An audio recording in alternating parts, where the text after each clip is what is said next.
Hello friends, आज हम करेंगे चैप्टर 13 पाइथागोरस थ्योरम्स जो कि 7th स्टैंडर्ड की टेक्स्ट बुक से है। अब यहाँ पे हम पाइथागोरस थ्योरम समझेंगे और कैसे सॉल्व करते हैं वो हम देखेंगे। यहाँ ये जो पाइथागोरस थ्योरम जहाँ यूज़ होता है वो सिर्फ और सिर्फ राइट एंगल ट्राइंगल्स में ही होता है। और राइट एंगल ट्राइंगल तो हमने बहुत ही पहले से पढ़ते आ रहे हैं कि राइट एंगल ट्राइंगल्स क्या होता है। राइट एंगल ट्राइंगल्स वो होता है जिसका एक एंगल 90 डिग्री का होता है। जो एक एंगल क्या होता है, स्ट्रेट एंगल होता है, और वो राइट एंगल्स मीन्स कि स्ट्रेट होता है 90 डिग्री का। तो हम सबको पता है कि राइट एंगल ट्राइंगल्स क्या होता है। तो राइट एंगल ट्राइंगल्स हमने देख लिए। अब उसको हम देखते हैं कि उस जो फिगर्स होती है वो कोई भी शेप में हो सकती है। राइट एंगल ट्राइंगल जो हमको देखिए, यहाँ पे जो आपके पेज नंबर 87 पे कुछ फिगर्स दी गई है उससे हम समझेंगे कि राइट एंगल ट्राइंगल्स को हम कैसे वेरीफाई करेंगे। तो यहाँ पे एक बॉक्स टाइप का दिखा है कि यहाँ पे जो एंगल्स होता है, हम एंगल देखते हैं तो राउंड होता है ऐसा, लेकिन यहाँ पे जो मार्क है वो एक स्क्वायर टाइप पे है। तो ये जो स्क्वायर टाइप का जब हम देखा जाता है कोई भी ट्राइंगल में, तो उसको वो ट्राइंगल्स को हम राइट एंगल ट्राइंगल बोलेंगे। क्या बोल सकते हैं हम उसको? Right angle triangle. तो जहाँ भी हमको ये बॉक्स टाइप ट्राइंगल दिखेगा ना, तो हम समझेंगे क्या है, वो राइट एंगल ट्राइंगल है। अब राइट एंगल ट्राइंगल्स और पाइथागोरस में क्या है, तो हमको पाइथागोरस थ्योरम में तीन चीज़ को देखना पड़ता है: हाइपोटेन्यूस साइड, बेस और हाइट, जो कि एक ट्राइंगल में ही होता है। क्या होता है? बेस, हाइट और हाइपोटेन्यूस साइड। तो बेस क्या है, हाइट क्या है और हाइपोटेन्यूस साइड क्या है? तो ये हमारा हो गया है right angle triangle. Right angle triangle के जस्ट सामने वाला अपोजिट जो होगा, इसके जो अपोजिट होता है, ये जो लेंथ होती है, ये जो साइड होती है, ये हमारी होती है हाइपोटेन्यूस साइड। ए सी मीन्स हम उसको क्या बोल सकते हैं कि ए सी क्या है, हाइपोटेन्यूस साइड है। अब बेस क्या होता है? बेस हमारा नीचे की लाइन होती है, तो बेस हमारा क्या हो जाएगा? बेस हमारा हो जाएगा बी सी, और ये हो जाएगा हमारा हाइट। ए बी क्या हो जाएगा? हाइट हो जाएगा। तो हाइपोटेन्यूस साइड्स ए बी और सॉरी ए सी हो जाएगा, और बी सी क्या हो जाएगा? बेस हो जाएगा, और ए बी साइड क्या हो जाएगी? हाइट हो जाएगी। तो पाइथागोरस थ्योरम्स में हम बस इसी को यूज़ किया जाता है। और जो अभी मैं आगे पढ़ के बताऊंगी आपको, अभी यहाँ पे हम वेरीफाई करते हैं कि और कैसे एंगल्स हो सकते हैं और क्या ट्राइंगल्स हो सकते हैं। अब देखिए, इसका शेप है, ये भी कुछ डिफरेंट है यहाँ पर, लेकिन ये क्या है, ये 90 डिग्री है। तो मीन्स ये जब 90 डिग्री, तो उसके सामने वाली ये वाली साइड क्या हो जाएगी? हाइपोटेन्यूस साइड हो जाएगी, समझे। और यहाँ पे ये क्या हो जाएगा? उसकी हाइट हो जाएगी, और ये क्या हो जाएगा? उसका बेस हो जाएगा। सेम ईयर देखेंगे तो यहाँ पर ये 90 डिग्री है, एंगल वाई क्या है? एंगल वाई 90 डिग्री है। तो इसके जस्ट सामने वाली जो साइड हो जाएगी वो हाइपोटेन्यूस साइड हो जाएगी। अब यहाँ पे हम एक बेस ले लेते हैं और एक हाइट ले लेते हैं, बस हमको इतना ही समझना है। तो और एक और चीज़ देखेंगे हम कि पाइथागोरस थ्योरम्स के अकॉर्डिंगली हमको करना क्या होता है। तो एक छोटा सा डेफिनेशन यहाँ पे दिया है: in a right angle triangle the square of the hypotenuse side is equal to the sum of the square of the other two sides. क्या बताया जा रहा है कि hypotenuse side, right angle triangles में जो हाइपोटेन्यूस साइड होगी उसका जो स्क्वायर होएगा वो अदर्स टू साइड्स के सम के स्क्वायर के इक्वल होगा। अब हम ये ऐसा बोलने में थोड़ा सा डिफ़िकल्ट लग रहा है, बट लेकिन हम उसको लिखेंगे तो बहुत ही ईजी है। क्या लिखना है?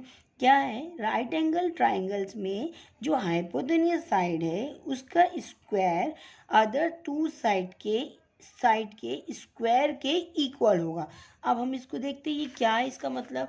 देखिए, पेज नंबर आपके टेक्स्ट बुक में 88 पे कुछ और भी दिया है। देखिए, जस्ट अबाउट साइड्स के यहाँ पे एक ट्राइंगल दिया है A B C, triangle A B C दिया है, जहाँ पे मार्क दिया है कि एंगल बी क्या है? राइट एंगल ट्राइंगल है। अब इससे हमको पता चल गया कि राइट एंगल ट्राइंगल है मीन्स के 90 डिग्री। राइट एंगल ट्राइंगल हमेशा 90 डिग्री का ही होता है। तो इसकी जस्ट सामने वाली जो साइड हो गई है हाइपोटेनियस साइड हो गई है, और स्टैंडिंग में जो साइड हो गई है वो हाइट हो गया है, और नीचे वाली जो साइड हो गई वो बेस हो गया है। अब जो हमने जो पढ़े हैं हाइपोटेनियस साइड के स्क्वायर, मीन्स के हाइपोटेनियस साइड क्या है, ये हाइपोटेनियस साइड ए सी का स्क्वायर, फिर बेस बेस हम देख लेते हैं अदर टू साइड, चाहे अपन हाइट लो या फिर बेस लो, कुछ भी एक पहले ले सकते हैं। तो यहाँ पे क्या लिया है, बेस क्या है हमारे पास, बी सी किस में है, ये 2 जो हो गया है वो स्क्वायर, तो यहाँ पे ये स्क्वायर में, या बी सी ले लो या ए बी ले लो चलेगा। यहाँ पे हाइट बोल दिया है और यहाँ पे बेस बोल दिया, तो इससे फ़र्क नहीं पड़ेगा, तो बेस ले लो या हाइट ले लो। तो बेस अगर हम लेंगे तो क्या हो जाएगा, बी सी हो जाएगा, बी सी स्क्वायर हो जाएगा, और हाइट लेंगे तो क्या हो जाएगा, ए बी स्क्वायर। इन दोनों के सम को यह हाइपोटेनियस के साइड के स्क्वायर के सम के इक्वल होगा, वो क्या होगा, इक्वल होगा, तभी वो क्या होगा, राइट एंगल ट्राइंगल्स होगा और पाइथागोरस थ्योरम उसमें वेरीफाई हो सकता है। अब हम क्वेश्चन सॉल्व करते हैं, बहुत ही ईजी है, देखिए। प्रैक्टिस सेट नंबर 48 करेंगे, जिसमें हमारे को क्वेश्चन नंबर 1 करना है। In the figures below find the value of the X. जहाँ एक्स आ गया है या Y Z A B C D जो भी आता है वो हमारा वेरिएबल्स बोला जाता है। अब वेरिएबल्स की हमको क्या करने का है, वैल्यू फाइंड करना है। यहाँ पे 3 ट्राइंगल दिया है, L M N P Q R और ई एफ डी, जो भी है डी ई एफ, ये हमको 3 ट्राइंगल दिया है। अब पहला हम कैसे फाइंड करेंगे, तो हम पहले सिर्फ ये देखेंगे कि ये पहला राइट एंगल ट्राइंगल होना चाहिए, तब हम पाइथागोरस थ्योरम यूज़ कर सकते हैं। तो राइट एंगल ट्राइंगल्स की जो हमारे पास मार्क होता है वो होता है इस तरीके से, मीन्स के ऐसा जो हमारे पास दिया जाएगा वो हमारा राइट एंगल ट्राइंगल होगा। अब जब राइट एंगल ट्राइंगल होगा तो हम क्या यूज़ कर सकते हैं, पाइथागोरस थ्योरम यूज़ कर सकते हैं। पाइथागोरस थ्योरम हमको क्या बोलता है कि हाइपोटेन्यूस साइड के स्क्वायर के अदर 2 साइड्स के स्क्वायर के इक्वल होता है। अगर हम ये वैल्यू इसमें यूज़ करेंगे, ये थ्योरम यूज़ करेंगे, तो हमको एक्स की वैल्यू मिल जाएगी। देखिए हम कैसे करते हैं। अभी मैंने यहाँ पे ट्राइंगल को ड्रॉ कर ली हूँ और यहाँ पे वैल्यू भी इसकी पुट कर दी है। अब यहाँ पे हमको क्या मालूम करने का है, एक्स की वैल्यू फाइंड करना है। करना क्या है हमको, कि हमको ये बताना है कि एल एम एन क्या है, एक राइट एंगल ट्राइंगल्स है और जिसमें एंगल एन क्या है, 90 डिग्री है। Therefore we have to use of the Pythagoras theorems. अब कैसा लिखेंगे, देखिए सेम जैसे मैंने बोली हूँ वही लिखना भी हमको। क्या लिखेंगे, in triangle L M N, in triangle L M N, angle M क्या है, angle M is a 90 degree, means के this is a right angle triangle, it is a L M N is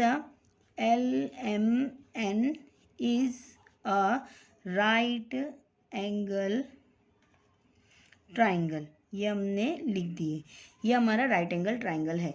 ये देखिए ये ना 7 है, हाँ right angle triangle है। अब राइट एंगल ट्राइंगल है, therefore we have to use of the, therefore क्या लिखेंगे, be by using of Pythagoras theorem.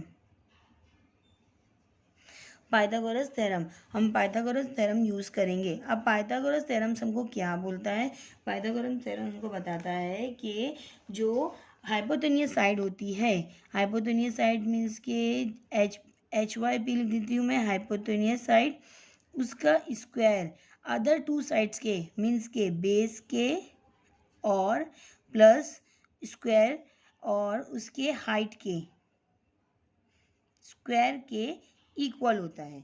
ये हमने फॉर्मूला लिखे। अब हाइपोटेनियस साइड्स क्या है, इसमें हाइपोटेनियस साइड 90 के साथ जस्ट सामने वाली होती है, तो ये हमारा हाइपोटेनियस साइड हो गई, मीन्स के एल एम, ये जो हो जाएगा हमारा एल एम क्या हो गया, हमारा हाइपोटेनियस साइड हो गई। साइड्स लिखना है हमको, क्या है, एल एन, क्या है, एल एन। अब यहाँ पे स्क्वायर है तो हमको इसमें भी स्क्वायर लगाने का है। साइड एल एन क्या है हमारे पास, अब लेंथ लिखो या साइड लिखो, ये हम लिख सकते। तो लेंथ एल एन क्या है हमारे पास, हाइपोटेनियस साइड है, फिर उसके बाद लेंथ बेस क्या है, जस्ट देखे हमने एम एन है, तो हम क्या लिखेंगे, M N square, plus height क्या है हमारे पास, हाइट क्या है हमारे पास, measurement angle length L M है, क्या है, एल एम स्क्वायर है। बस अब हम उसको जो हमारे पास जो दिया गया है कि ये x है, ये 7 है, ये 24 है, बस हम उसकी वैल्यू को पुट करेंगे। तो ln क्या है हमारे पास, ln है हमारे पास x, तो एक्स स्क्वायर लिख दिए। mn क्या है, mn हमारे पास 24 है, तो 24 क्या हो जाएगा, स्क्वायर में आ जाएगा, प्लस lm क्या है हमारे पास, lm हमारे पास है 7, क्वेश्चन में ही दिया गया है, कोई हमने बाहर से नहीं लाए। अब यहाँ पे 24 का स्क्वायर हमको अगर नहीं मालूम है तो 24 को 24 से मल्टीप्लाई करेंगे तो 24 का स्क्वायर हमको मालूम पड़ जाएगा। तो मैं एक्स स्क्वायर वैसे ही लिख देती हूँ, और एक्स का स्क्वायर तो निकाल नहीं सकते क्योंकि एक्स का स्क्वायर हमको मालूम नहीं है, तो हम 24 का स्क्वायर निकालेंगे। 24 का स्क्वायर मैं जस्ट बाजू में ही कर देती हूँ। देखो 24 को 24 से मल्टीप्लाई करेंगे तो इसका स्क्वायर मालूम पड़ जाएगा। 4 4 जा कितना हो गया, 16 हो गया। 4 2 जा 8 प्लस 1 9 एंड 2 4 जा 8 2 2 जा 4, ये हो गया। अब ऐड कर देंगे 6 8 एंड 16 एंड 17 1 कैरी एंड 5, कितना हो गया 576 प्लस 7 का स्क्वायर हमको पता है, 7 को 7 से मल्टीप्लिकेशन करेंगे तो आंसर क्या मिलेगा 49। यहाँ पे 2 टाइम्स है, मीन्स के 2 टाइम्स करना होता है हमको 49। अब इन दोनों को क्या करने का, हमको प्लस करना है, तो मैं यहाँ पे ही जस्ट कर दूँ क्योंकि यहाँ पे 576 है, यहाँ पे मैं 49 को प्लस कर देती हूँ। 9 और 6 कितना होता है 15 होता है, 1 कैरी हो गया। 8 और 4 12 हो गया, 1 कैरी हो गया, ये 6 हो गया। क्या हो गया हमारे पास, जो x की वैल्यू क्या मिल गई, एक्स स्क्वायर क्या हो गया हमारे पास 625 हो गया। लेकिन अभी भी ये 625 हम नहीं लिख सकते क्योंकि यहाँ पे स्क्वायर है, तो इसको स्क्वायर को कट करने के लिए, कैंसिल करने के लिए हमको इसको अंडर रूट में डालना होगा 625। अब ये अंडर रूट हो गया। अब ये अंडर रूट हो गया मीन्स कि हमको इसका स्क्वायर नंबर मालूम होना चाहिए, तो स्क्वायर नंबर हमको मालूम होगा तो अच्छी बात है कि ये किसका है। अगर नहीं मालूम है, यहाँ ये तो हमको मालूम होना चाहिए 25 का है, लेकिन अगर हमको नहीं मालूम है तो हम स्क्वायर नंबर भी मालूम कर सकते हैं। कैसे मालूम कर सकते हैं, देखिए यहाँ पे मैं लिखती हूँ, हमने पहले एलसीएम करे थे 6 और 7 स्टैंडर्ड में ही, तो उसी को हम फॉलो करेंगे। 625 का एलसीएम निकालेंगे। यहाँ पे ये 5 है तो हम यहाँ पे 5 का टेबल यूज़ करेंगे, 5 का टेबल यूज़ करेंगे। 5 1 जा 5, बाजू में 1 कैरी हो गया। 5 2 जा 10, बाजू में अगेन 2 कैरी हो गया। 5 5 जा 25। अब यहाँ पे अगेन लास्ट नंबर 5 है तो हम 5 का टेबल यूज़ करेंगे। 5 2 जा 10, बाजू में 2 चला गया। 5 5 जा 25।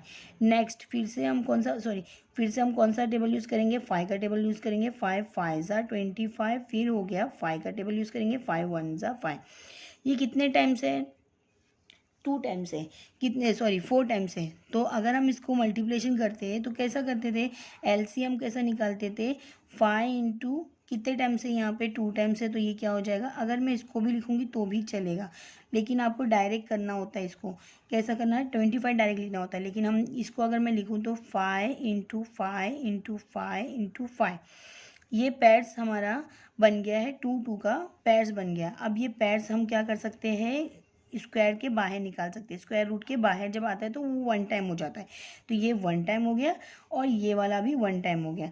अब ये क्या हो गया, x इजिकल टू कितना हो गया, 5 5 सा कितना हो जाता है 25।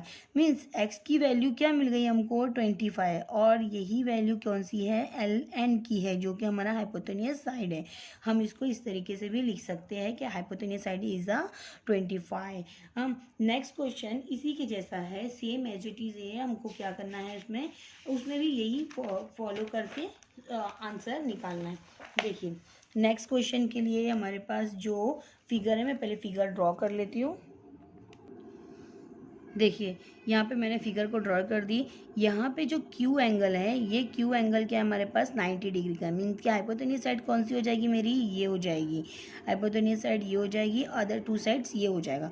तो अब हम फिगर के अकॉर्डिंगली ही सेम एज इट इज़ हम क्या लिखेंगे, इन ट्राइंगल, कौन सा in triangle P Q R, यहाँ पे पी क्यू आर है तो वैसे लिखेंगे P Q R. Angle Q क्या है हमारे पास, एंगल क्यू क्या है 90 डिग्री है। तो मीन्स के triangle P Q R is a right angle triangle. क्या लिख सकते हैं हम? Right angle triangle. मैंने ट्राइंगल लिख दिया यहाँ पर ऐसे। अब उसके बाद हमको क्या करने का है? Therefore we have to using of Pythagoras theorem. ये हम पूरा लिख देना प्लीज़। और उसके बाद हम क्या लिखेंगे? Hypotenuse side. अब मैं बार बार हाइपोटेनियस साइड नहीं लिखूंगी, यहाँ पे मैं डायरेक्ट लिखती हूँ कि हाइपोटेनियस साइड क्या है। हाइपोटेनियस साइड हमारी कौन सी है? पी आर है। तो यहाँ पे मैं लिखूंगी पी आर स्क्वायर, जो कि किसके होंगे? अदर टू साइड्स मीन्स के P Q square plus Q R square. ये हो गया हमारा पाइथागोरस थ्योरम का यूज़। तो पी आर कितना है हमारे पास? पी आर कितना है हमारे पास? 41 है। तो मैं क्या लिखूँगी यहाँ पे? 41 square is equal to P Q. P Q कितना है? पी क्यू ऑलरेडी दिया है, 9 स्क्वायर है, प्लस क्यू आर स्क्वायर, ये लिख दिए। अब 41 का स्क्वायर पहले हमको निकालना होगा। 41 का स्क्वायर क्या होता है? मैं यहाँ पे जस्ट रफ वर्क करती हूँ। 41 का स्क्वायर निकालने के लिए इसको 41 को 41 से मल्टीप्लिकेशन करेंगे। 1 1 जा 1, 1 4 जा 4, एंड 4 1 जा 4, एंड 4 4 जा कितना होता है? 16 होता है। 1861 क्या मिल गया हमको? 1681। और 9 का जो स्क्वायर होता है, 9 को 9 टाइम्स करेंगे तो कितना होता है? 81। तो 81 प्लस क्यू आर स्क्वायर। अभी देखो, इक्वल के दोनों साइड पे हमारे पास नंबर है और हमको वैल्यू किसकी मालूम करने का है? क्यू आर की। अच्छा, क्यू आर हमारे पास क्या है? एक्स है। तो हम यहाँ पे मैं लिख देती हूँ कि 1681 is equal to 81 plus Q R हमको क्या दिया है? एक्स दिया है। तो एक्स की वैल्यू ही फाइंड करना है। तो अब यहाँ पे ये प्लस के साथ है, 81 प्लस के साथ है। इक्वल के सेकेंड साइड जब भी कोई नंबर जाएगा या कोई अल्फ़ाबेट जाता है तो वो अपनी साइन को चेंज करते हुए जाता है। मीन्स कि यहाँ पे प्लस 81 है तो सेकेंड साइड क्या हो जाएगा? वो 1681 minus 81 is equal to X square. ये इस तरीके से हो गया। अब यहाँ पे हमको इसको सॉल्व करने का है। 1681 में से 81 माइनस हो गया, 1681 में से 81 माइनस हो गया, तो इजीली हम बता सकते हैं कि क्या आ जाएगा? 1600 आ जाएगा। 1600 एक्स स्क्वायर। अब ये स्क्वायर को कट करने के लिए, कैंसिल करने के लिए हमको क्या करना होगा? इसको स्क्वायर रूट में डालना होगा। अब इसका स्क्वायर रूट नंबर हमारे पास 40 है, मुझे मालूम है, लेकिन अगर आपको नहीं मालूम है तो आप क्या करेंगे? इसका एलसीएम निकालेंगे। एलसीएम कैसे निकालेंगे? देखिए मैं बता देती हूँ। यहाँ पे 1600 का एलसीएम निकालेंगे। यहाँ पे 0 नंबर है तो हम 2 का टेबल यूज़ करेंगे। 2 का टेबल यूज़ करेंगे। 2 8 जा 16 एंड 0 0, अगेन 0 है, 2 का टेबल यूज़ करेंगे। 2 4 जा 8 0 0, अगेन 2 का टेबल यूज़ करेंगे। 2 2 जा एंड 0 0, 2 1 जा 0 0। अब यहाँ पे अगेन 0 है। 2 5 जा 10 एंड 1 0, 2 5 जा ये वाला 10 लिया 0, यहाँ पे फिर से 0 है। 2 2 जा 4 और 1 कैरी हुआ, 2 5 जा 10। अब यहाँ पे 25 5 के टेबल में आता है। 5 1 5 5 जा 25 एंड 5 1 जा 5। तो हमारे पास जो नंबर्स मिले वो क्या मिले हैं? 2 कितने टाइम्स 2 है? 1 2 3 4 5 6 टाइम है, मतलब कि 3 टाइम हो जाएगा। ये कितने टाइम्स होएगा? 3 टाइम्स हो जाएगा। आप चाहे तो इसको पूरे नंबर्स को अंदर डाल दो, या तो फिर आप डायरेक्ट लिख सकते कितने टाइम्स है? 1 टाइम, 2 टाइम्स और 3 टाइम्स, और ये 1 पैर। मीन्स यहाँ पे अगर मैं देखा जाएगा तो क्या हो जाएगा? ये देखिए एलसीएम निकालते तो हमारा क्या आंसर निकलता है? 2 इंटू 2 इंटू 2, 2 इंटू 2 इंटू 5 कितने टाइम्स है? 4 टाइम्स 2 है और एक 5 है। तो 2 2 ज़ा 4, 4 2 ज़ा 8, 8 2 ज़ा 16, 16 5 ज़ा होता है हमारे पास 40। ये हो गया। तो हमको इस तरीके से इसका एलसीएम निकाल के आंसर निकाल सकते हैं। अगर आपको स्क्वायर रूट नंबर नहीं मालूम है तो हम ऐसे निकाल सकते हैं। ये कितना हो जाएगा? 40। तो x की वैल्यू क्या मिल जाएगी हमको? 40 मिल जाएगी। इसी तरह से हम नेक्स्ट क्वेश्चन करेंगे, सेम एज इट इज है। यहाँ मैंने फिगर्स को पहले ही ड्रॉ कर ली हूँ। अब यहाँ पे देखिए इधर भी एक 90 डिग्री का एंगल है जहाँ पे हम बता सकते हैं कि ये राइट एंगल ट्राइंगल है। तो हम डायरेक्टली सॉल्व करते हैं इन ट्राइंगल। कौन सा ट्राइंगल है? EFD, DEF क्या लिखेंगे हम? अल्फ़ाबेटिकल ऑर्डर लिखेंगे। DEF में क्या है? इन ट्राइंगल DEF में क्या है हमारे पास? जो एंगल D है, एंगल D हमारे पास क्या है? 90 डिग्री है। तो ये क्या है? Angle DEF is a right angle triangle. यहाँ पे ट्राइंगल पूरा लिखना आप, तो राइट एंगल ट्राइंगल है। अब ये लिखने के बाद हमको क्या लिखने का है? Bye using of Pythagoras theorem.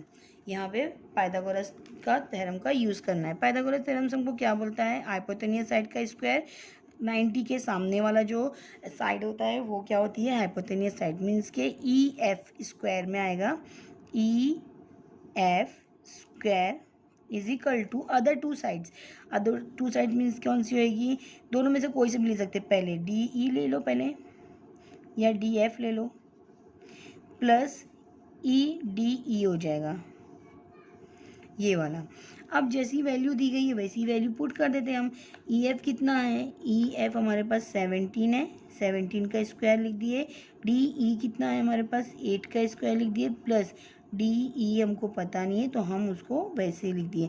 अच्छा, DE के बदले हम क्या लिखेंगे? सॉरी, यहाँ पे क्या लिखेंगे? एक्स स्क्वायर लिख देंगे, क्योंकि एक्स की वैल्यू दी गई तो एक्स ही लिखेंगे हम, और एक्स की वैल्यू ही फाइंड करना है हमको। अब 17 का स्क्वायर निकालते हैं। 17 का स्क्वायर क्या होता है? 17 को 17 से मल्टीप्लिकेशन कर दो। 7 7 ज़ा कितना होता है? 49 हो गया। 7 1 ज़ा 7 प्लस 4 कितना हो गया? 11 हो गया। 1 7 ज़ा 7, 1 1 ज़ा 1, 9 8 2 कितना मिल गया हमको? 289 मिल गया। कितना मिल गया? 289 इज इक्वल टू 8 का कितना होता है? 8 8 का कितना होता है? 64 प्लस एक्स स्क्वायर हो जाएगा। अब यहाँ पे हमको क्या है? प्लस है तो प्लस दूसरी साइड जाएगा। ये 64 इसके पास कुछ नहीं है तो प्लस है, प्लस दूसरी साइड जाएगा तो क्या हो जाता है? माइनस में। तो अब हम क्या करेंगे? 289 को माइनस कर देंगे यहाँ पे 64 से, और एक्स स्क्वायर वैसे ही रहेगा। तो यहाँ पे मैं यहाँ पे लिख देती हूँ 64 को माइनस करना है तो 9 में से 4 गया तो 5, 8 में से 6 गया तो 2 बचा, और ये 225, और ये एक्स स्क्वायर। अभी हमने देखे थे कि 225 किसका स्क्वायर रूट नंबर है? 25 का। देखिए 225 हमारे पास किसका स्क्वायर रूट है? देखते हैं अभी यहाँ पर 225 और यहाँ पे ये x लिख दिए। या तो मैं डायरेक्ट आंसर लिख देती हूँ, ये 15 का स्क्वायर रूट नंबर है।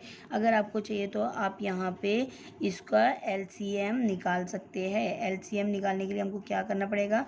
इसको फैक्टराइज करना पड़ेगा। तो फैक्टराइज करने के लिए हमारे पास ये लास्ट नंबर 5 है तो हम 5 का टेबल यूज़ करेंगे।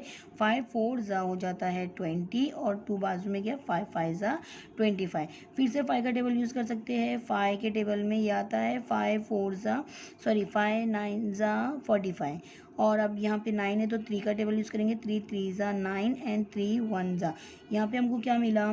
5 इंटू 3 मिला। 2 टाइम्स का पैर्स बन जाता है तो 5 3 ज़ा कितना हो जाता है? 15। तो यहाँ पे हमारे को ये क्या मिल जाएगा? 15x। तो x की वैल्यू क्या मिल गई हमको? 15 मिल गई। बस अब नेक्स्ट क्वेश्चन करेंगे। देखिए क्या नेक्स्ट क्वेश्चन है टेक्स्ट बुक में पेज नंबर 90 पे। सेकेंड क्वेश्चन रीड करते हैं। In the triangle PQR angle P is the 90 degree. हमको डायरेक्टली बता दिया है कि PQR एक ट्राइंगल है जिसमें एंगल P क्या है? 90 डिग्री है। If the PQ is the 24 centimetre and the PR is the 10 centimetre and the find the length of the QR।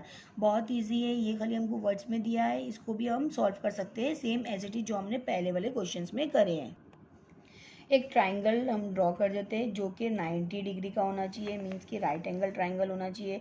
तो इसके लिए हम ज़्यादा डिफ़िकल्ट और ट्रिकी तुमको ट्राइंगल ड्रॉ नहीं करेंगे। ईजिली हम खाली राइट एंगल ट्राइंगल बना देंगे, और जिसमें हमको क्या बताने का है कि एंगल P क्या है। हम यहाँ पे दे देते हैं कि ये P है और ये P क्या है? 90 डिग्री है। तो हमने ऐसा इसको बना दिए ये मार्क के साथ। तो हमारे पास क्या है? PQR है। तो एंगल पी हमारा 90 डिग्री है, तो पी क्यू आर कहीं से भी ले लो, लेकिन हमको पी यही लेना है क्योंकि पी हमारा क्या है 90 डिग्री है। तो एंगल पी 90 डिग्री है, तो हम क्या लिखेंगे पी क्यू आर, इस तरीके से लिखेंगे, या पी क्यू आर ऐसे भी लिख सकते हैं हम, लेकिन मैंने यही साइड से लिखी हूँ। अब एंगल पी क्यू में लेंथ पी क्यू क्या दिया गया है, पी क्यू क्या दिया है हमारे पास 24 सेंटीमीटर है, और हमारे पास दिया है पी आर कितना है हमारे पास 10 सेंटीमीटर है।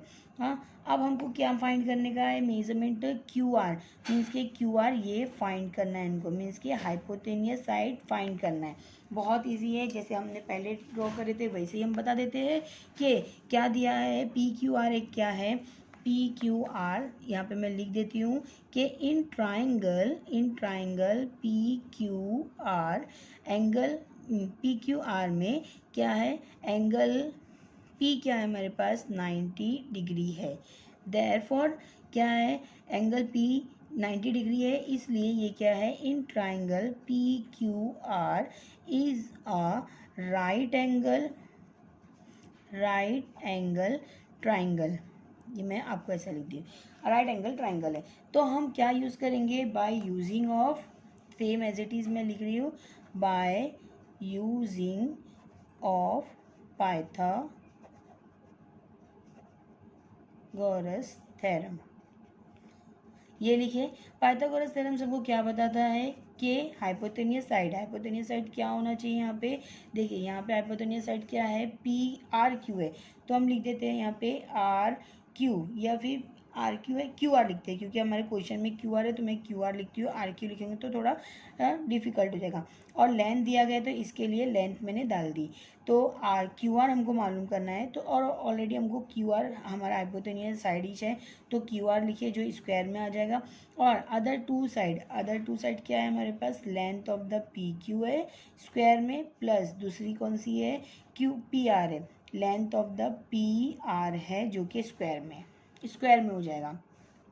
अब length of the Q R तो हमको पता ही नहीं है, तो हम क्यू आर वैसे ही लिखेंगे, और length of the P Q कितना है हमारे पास 24 है, तो 24 लिख दिए, प्लस यहाँ पे पी आर कितना है 10 है, तो हम 10 स्क्वायर लिख देंगे। अभी जस्ट हमने कि 24 का स्क्वायर रूट नंबर देखे थे, क्या था 576 था, तो पहले हम क्या लिखते हैं, Q R square is equal to 576 plus यहाँ पर ये कितना हो जाएगा, 10 का स्क्वायर कितना, 10 से कितना हो जाता है 100 हो जाता है। अब हम इसको क्या करेंगे, प्लस कर देंगे क्योंकि हम बीच में क्या है प्लस की साइन है, 576 प्लस 100 तो क्या होगा 676 अब 676 इसका स्क्वायर रूट नंबर है, 676 को हम अब रूट में डालेंगे तो यहाँ पे स्क्वायर हट जाएगा, तो यहाँ पे क्या हो जाएगा, Q R is equal to ये स्क्वायर अंडर रूट हो जाएगा 676। अब 676 का हम फैक्टराइज करके इसका स्क्वायर रूट नंबर निकाल सकते हैं, या तो फिर आप डायरेक्टली मैं 26 लिख देते, लेकिन मैं चाहती हूँ कि आपको पूरा समझ में आए वीडियो, और उसको फैक्टराइज करना भी आना चाहिए आपको। तो मैं यहाँ पे कौन सा टेबल लेती हूँ, 2 का टेबल, क्योंकि लास्ट में क्या है 6 है, तो 2 के टेबल में 2 3 जा एंड 7 ही आता है, 2 3 जा अगेन एंड 2 8 जा, लास्ट नंबर अगेन कितना है यहाँ पे 8 है, तो हम कौन सा टेबल लेंगे 2 का, 2 1 जा एंड 2 6 जा एंड 2 9 जा। अब यहाँ पे ये 9 नंबर है, तो ये हम कोई और टेबल से नहीं कर सकते, और 169 13 का स्क्वायर रूट नंबर है, तो मैं यहाँ पे 13 का टेबल ले लेती हूँ, या तो फिर मैं लिख लूँ कि 13 1 जा 13, बाजू में 3 गया तो यहाँ पे 39, तो 13 3 जा 39 हो गया, और फिर 13 1 जा 13, यहाँ पे हमको क्या मिल गया 2 1 टाइम्स हो गया, 2 टाइम्स मीन्स के 1 पैर्स हो गए, ये भी 1 पैर्स हो गए, तो अब यहाँ पे हमारे पास 2 और 13 दोनों का है, तो मैं यहाँ पे लिख देती हूँ 2 × 2 × 13 × 13, ये इस तरीके से भी लिख सकते हैं, या तो डायरेक्टली मैं आंसर भी इसको लिख सकती थी। तो यहाँ पे ये कितने टाइम्स हो जाएगा 1 1 पैर्स हो गया, तो ये 1 टाइम बाहर निकलेगा, और 13 भी 1 टाइम्स बाहर आ जाएगा, तो यहाँ पे जो लेंथ ऑफ क्यू आर है वो क्या हो जाएगी 13 2 सा कितना हो जाता है 26, तो लेंथ ऑफ क्यू आर 26 आ जाएगा। तो हमको क्यू आर ही मालूम करना था और क्यू आर हमने मालूम कर लिए, वो क्या है 26 है। अब नेक्स्ट क्वेश्चन करेंगे, क्वेश्चन नंबर जो 4 है। थर्ड करते हैं, in the right angle triangles L M N में angle M is a 90 degree if the L M is a 12 and the L N is a कितना है 20 centimetre. Find the length of the segment of the M N. यहाँ पे length segment line सब एक ही होती है, कोई भी डिफरेंट नहीं है, तो हमको सेगमेंट समझ के इसको डरना नहीं, सेगमेंट मीन्स लाइन ही होती है। अब यहाँ पे भी हमको बताया है कि राइट एंगल ट्राइंगल है जिसमें एंगल एम क्या है 90 डिग्री है और लेंथ ऑफ एल एम क्या है 12 है और लेंथ ऑफ एल एन क्या है हमारे पास 20 सेंटीमीटर है। तो इसके अकॉर्डिंगली हम फिगर ड्रॉ कर लेते हैं। देखिए कैसे, क्वेश्चन के अकॉर्डिंगली हमने यहाँ पे फिगर ड्रॉ कर दिया है जिसमें हमने बता दिया है एंगल एम क्या है 90 डिग्री है और एल एम कितना है 12 सेंटीमीटर है और एल एन 20 सेंटीमीटर है। अब हमको एम एन की वैल्यू फाइंड करने का, मीन्स के इसकी वैल्यू फाइंड करना है, तो हम वैसे ही लिखेंगे, क्या लिखेंगे, in triangle L M N angle angle M is a 90 degree, ये लिख दिए। Therefore it is a right angle triangle, so it is a right angle triangle, ये लिख दिया हमने, राइट एंगल ट्राइंगल हो गया। अब उसकी वजह से हम क्या, bye using of Pythagoras theorem, bye using of Pythagoras theorem. Pythagoras theorem हमको क्या बोलता है, हाइपोटेनियस साइड्स के स्क्वायर के, हाइपोटेनियस साइड्स कौन सी है हमारी, एल एन है, कौन सी है, एल एन।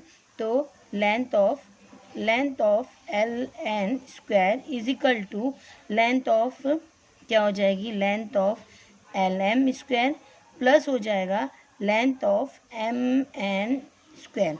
यहाँ से ही हमको लेना है। अब एल एन कितना है, एल एन हमारे पास ऑलरेडी दिया है 20 है, तो 20 स्क्वायर में है और इसके लिए हम इसको ब्रैकेट्स में डाल दिए। और एल एन कितना है हमारे पास 12 है, 12 स्क्वायर प्लस एल एन हमको, एम एन हमको नहीं मालूम है तो हम एम एन वैसे ही लिख देंगे। अब यहाँ पे ये 2 का कितना होता है 4 होता है। अब यहाँ 0 2 टाइम्स कर देंगे क्योंकि स्क्वायर है ना, तो इसके लिए हम डायरेक्टली कर सकते हैं। क्या है 2 का कितना होता है स्क्वायर, 2 2 ज़ा 4 होता है और यहाँ पे ये 0 1 टाइम है तो इसको 2 टाइम्स लिख देंगे। और 12 का कितना होता है 144 हो जाएगा और यहाँ एल एम एन वैसे ही लिखा जाएगा स्क्वायर के साथ। अब 144 प्लस के साइड है तो इक्वल के सेकेंड साइड जाके वो क्या हो जाएगा, माइनस हो जाएगा, मीन्स के 400 माइनस 144 और एल एम एन वैसे ही लिखा जाएगा। ये हो गया। अब इन दोनों को माइनस करेंगे तो कितना आता है, देखिए 400 और 144 को माइनस करिए, देखिए चाहिए तो मैं यहाँ पे माइनस कर देती हूँ आपके लिए ताकि आपको हर स्टेप बराबर से समझ में आ जाए। यहाँ पे 0 में से 4 माइनस नहीं होता है, हम बाजू में से लेंगे, ये 3 हो जाएगा 10 हो जाएगा और ये 9 हो गई, ये क्या हो जाएगा 10 हो जाएगा। तो 10 में से 4 गए तो 6 बचते हैं और 9 में से 4 गए तो 5 बचते हैं और 3 में से 1 जाएगा तो 2 बचेगा। तो हमारे पास क्या आ गया 256 आ जाता है। 256 में यहाँ पे लिख देती हूँ और ये एल एम वैसे ही लिखा जाएगा। अब 256 को हमको क्या करने का है, फैक्टराइज करके इसका स्क्वायर रूट नंबर निकालना है। तो मैं यहाँ पे 256 लिख देती हूँ और स्क्वायर रूट नंबर निकालती हूँ। यहाँ पे क्या हो जाएगा, ये 9 में से 4 गए तो 5 बचते हैं। नेक्स्ट 2 का टेबल यूज़ करेंगे, 2 1 ज़ा 2 2 ज़ा एंड 1 कैरी 2 8 ज़ा, यहाँ पे हो गया 2 8 ज़ा 16। नेक्स्ट करने का हमको वापस से 2 का टेबल लेंगे, 2 6 ज़ा एंड 2 4 ज़ा, फिर से 2 का टेबल लेंगे, 2 3 ज़ा एंड 2 2 ज़ा, वापस से 2 का टेबल लेंगे, 2 1 ज़ा एंड 2 6 ज़ा। नेक्स्ट फिर से 2 का टेबल लेंगे, 2 8 ज़ा 2 4 ज़ा एंड 2 ज़ा एंड 2 1 ज़ा। ये हम बहुत ही ईजी ले लेते हैं, इसमें कुछ भी डिफ़िकल्टी नहीं होगी। यहाँ पे कितने पैर्स मिल गए, 1 time 2 time 3 times and 4 times, मतलब कि 4 मिल गया है।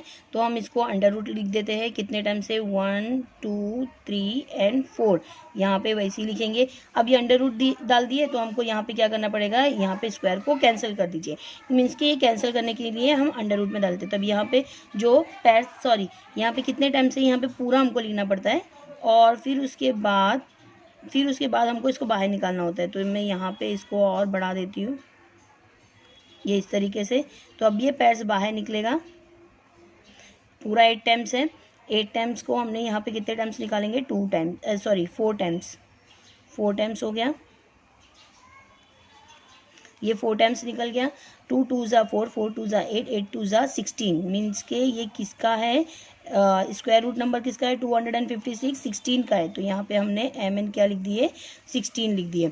तो एम एन की वैल्यू ही फाइंड करना था, segment M N is 16 centimetre. क्या लिखेंगे हम, सेगमेंट, यहाँ पे सेगमेंट लिखा है तो segment M N is 16 centimetre. ये हमने आंसर लिख लिया, बहुत ही ईजी, कुछ हार्ड नहीं है। अब क्वेश्चन नंबर लास्ट वाला करेंगे, क्वेश्चन नंबर जो 4 है, देखिए the top of the ladders of the length 15 meter reaches a window 9 meters above the ground. What is the distance between the base of the wall and that the ladder? मतलब अब एक leather है जो उसकी जो length है top से 15 centimetre है। अब लैदर तो स्ट्रेट होती नहीं है, अब जब लैदर वॉल पे जाएगी, विंडो पे जाएगी, तो वो क्या हो जाएगी, ऐसे क्रॉस में जाएगी। तो यहाँ पे वो उसका क्या हो जाएगा, हाइपोटेनियस साइड हो जाएगी। और विंडो की जो विंडो ग्राउंड से टच है वो क्या होएगा, उसकी हाइट हो जाएगी। और what is the distance between the base का हमको, वॉल के बेस का हमको क्या मालूम करने का, लेदर और बेस का क्या हमको डिस्टेंस फाइंड करने का है। तो हम कैसे फाइंड करेंगे, देखिए क्वेश्चन के अकॉर्डिंगली मैंने यहाँ पे देखो फिगर ड्रॉ करी हूँ। फिगर कैसे ड्रॉ करी कि यहाँ पे एक लेदर है जो विंडो तक जा रही है, तो यहाँ पे मैंने एक लेदर बनाई जो विंडो तक जा रही है। और विंडो की जो लेंथ होती है वो तो स्टैंडिंग में होगी, ग्राउंड है, समझो ज़मीन है, ज़मीन से लेके जो विंडो है हमारी ये तो स्टैंडिंग में ही होगी। तो ये जो हाइट हो जाएगी इसकी, ये क्या हो जाएगी, इसकी हाइट हो जाएगी। और ये यहाँ पे हमारी क्या हो जाएगी, हाइपोटेनियस साइड हो जाएगी, ये हाइपोटेनियस साइड हो जाएगी। और ये क्या है, बेस हो जाएगा। तो ये हमारा एक राइट एंगल ट्राइंगल बन गया, जो ये राइट एंगल ट्राइंगल बन गया। अब राइट एंगल ट्राइंगल में हमारे पास क्या होना चाहिए, यही 3 चीज़ होना चाहिए, ये तीनों चीज़ हमारे पास है। तो यहाँ पे जो लिखा हुआ है कि जो लेंथ है लेदर की वो कितना है, 15 सेंटीमीटर है। और यहाँ पे जो विंडो की हाइट है, विंडो जहाँ हाइट पे है वो कितना है, 9 सेंटीमीटर है। कितना है, 9 सेंटीमीटर है। और हमको वॉल और लेदर का, ये जो वॉल है, ये वॉल और लेदर का जो डिस्टेंस है वो मालूम करने का, मीन्स कि हमको बेस मालूम करना है। तो हम यहाँ पे वैसे ही लिख देते हैं कि ए बी सी क्या है, एक राइट एंगल ट्राइंगल है। हम यहाँ पे लिख देते हैं इन ट्राइंगल ए बी सी, जिसमें हमारे पास ए सी क्या है, A C is a leather. और क्या लेदर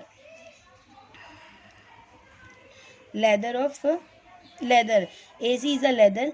इसकी साइज क्या है, A C is a leather and it's 15 centimetre. कितना है, 15 सेंटीमीटर, ये हमने लिखे। अब उसके बाद हमको क्या बताने का है कि ये विंडो की जो हाइट है ये क्या है, वॉल जो अब लिखा हुआ है वहाँ पे, window is a 19 centimetre. Window क्या है, विंडो इज 19 सेंटीमीटर। अब विंडो है क्या, बी सी, क्या है, B C is a 19 centimetre. और हमारे पास जो ए सी है, ए सी कितना है, ए सी कितना है हमारे पास, 15 सेंटीमीटर। ये मैंने क्वेश्चन के अकॉर्डिंगली बना दी हूँ। अब जो वॉल और इसका डिस्टेंस है किसका, देखो what is the distance between the base of the wall. तो डिस्टेंस किसका बताने का हमको, बेस जो वॉल और लेदर के बीच में, डिस्टेंस ऑफ द क्या लिखेंगे, distance of the wall and क्या, लेदर, जो हमारे पास क्या है, ए बी है। तो हमको ए बी क्या करने का है, फाइंड करना है। बस हमको इस तरीके से करना है। अब जिसमें A B C in triangle A B C, जिसमें एंगल बी क्या हो गया है हमारे पास, 90 डिग्री है। एंगल बी क्या है, 90 डिग्री है। देयरफॉर क्या यूज़ करेंगे, by using of Pythagoras theorem. Pythagoras theorem use करेंगे। पाइथागोरस थ्योरम से हमारा क्या हो जाएगा, जो लेदर है, ये लेदर हमारा हाइपोटेनियस साइड हो गई है। तो हम क्या लिखेंगे, लेदर हाइपोटेनियस साइड है तो A C square is equal to क्या हो जाएगा, A B square plus B C square. A C already हमारे पास है 15 सेंटीमीटर, तो 15 लिखो, 15 सेंटीमीटर। एंड ए बी कितना है, ए बी हमको मालूम करना है, जो हमारे पास बेस है, तो ए बी हम वैसे ही लिख दिए। और प्लस बी सी कितना है हमारे पास, 9 सेंटीमीटर है, तो हमने 9 को स्क्वायर में डाल दिए। अब 15 का जो स्क्वायर रूट होता है वो 256 होता है। यहाँ पे हम इसका 225 होता है, 225 लिख दिए और AB² लिखिए प्लस 9 का कितना हो जाता है 81। अब 225 माइनस 81 एंड AB² वैसे ही रहेगा। अब इसको माइनस कर दीजिए, इन दोनों को माइनस करेंगे तो हमको क्या मिलेगा 144 मिल जाएगा। 144 लिख दिए और यहाँ पे AB² में वैसे ही लिख दिए। लेंथ ऑफ AB लिखो या AB लिखो चलेगा। अब यहाँ पे इसको क्या करने का है, स्क्वायर रूट में डालेंगे और इसका स्क्वायर निकाल देंगे तो 144 हो गया और AB हमने लिख दिए। अब AB 144 12 का स्क्वायर रूट नंबर है तो हम यहाँ पे मैं डायरेक्टली लिख देती हूँ क्योंकि मुझे याद है, आप लोग को भी याद होना चाहिए। एटलीस्ट 20 या 30 तक आप लोग याद कर लो ताकि आपको इतना फाइंड आउट करने की ज़रूरत नहीं पड़े। तो यहाँ पे AB की लेंथ जो क्या हो गई है 12 सेंटीमीटर हो गई। तो 12 सेंटीमीटर हमारे क्या है, the distance of the wall and the leather क्या है, it is the 12 centimetre the distance of wall and leather wall and leather distance is 12 centimetre. इस तरीके से भी आप लिख सकते थे, wall and the leather distance is 12 centimetre. आप इस तरीके से लिखेंगे तो ज़्यादा बेस्ट होगा। तो अगर आपको मेरा वीडियो पसंद आ रहा है तो प्लीज़ लाइक शेयर और सब्सक्राइब करना ना भूलें। Thank you.